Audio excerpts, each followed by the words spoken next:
बढ़ते हुए हमारे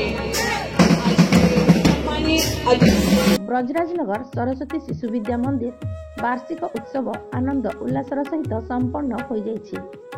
एही कार्यक्रम श्री अवध किशोर पांडे महानदी कोयला खଣି इब भैली एरिया महाप्रबंधक मुख्य अतिथि भावे और सामान्य अतिथि भावे सुरेश गांधी जोगदे दीप प्रज्वलन कर शुभारंभ होइतिला। विद्यालय परिचालना समितिर संपादक श्री साहेब राव द्वारा मंचासीन अतिथि मानकर सुपरिचय प्रदान करा जाइतिला।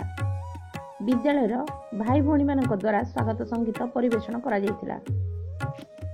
विद्यालय प्रधानाचार्य श्री जोगेंद्रनाथ ठाकुर वार्षिक विवरणी पाठ करथिले।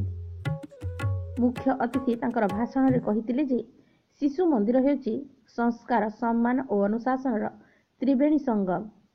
आगामी दिन में महानदी कोयला खଣି पक्षरु विद्यालय पई संपूर्ण सहयोग रहिबो बोली अभिभाषण देइथिले।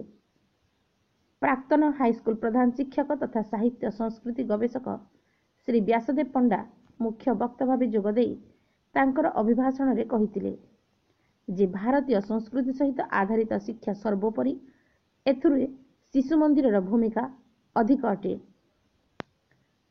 सम्मानित अतिथि समाजसेवी श्री सुरेश गांधी कहिथिले जे वार्षिक उत्सव द्वारा भाई भौणी माने निजर भितरे थिबा प्रतिभा को लोकालोचना को आनी पारिबे। परिचालना समितिर सभापति श्री गोविंद सिंह निजर वक्तव्य रे कहिथिले जे विद्यालय गोटे मंदिर सदृश। आम विद्यालय छात्र छात्री उन्नति पई मु आम विद्यालय प्रधानाचार्य और गुरुजी गुरुमा मानकु श्रेय देउछि। उपसभापति श्री जयंत बारिक अतिथि मानकु उपढोकन प्रदान करी सम्मानित करथिले। विद्यालय परिचालना समितिर जुग्म संपादक श्री विजय कुमार साहू धन्यवाद अर्पण करथिले। सभा कार्य शेष होला परे रंगारंग सांस्कृतिक कार्यक्रम श्री गणेश वंदना ओडिसी संबलपुरी कंसबद्ध बिहू परिवेश सुरक्षा कोरापुटिया नृत्य रामाइंगे देशभक्ति ओडिया भजन कीर्तन भाई भौणी द्वारा परिवेषण करा जायतिला। शेषरे नाम संकीर्तन हरिबोल दे कार्यक्रम समाप्त होइतिला। एही कार्यक्रम रे विद्यालय गुरुजी गुरुमा सेवक सेविका माने विशेष भाव में सहयोग करथिले। ब्रजराजनगर विजय कुमार साहू सह संजय बाहुबालंदर रिपोर्ट मातृभूमि लाइव टीवी।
वृंदावन मेरी लाल की जय।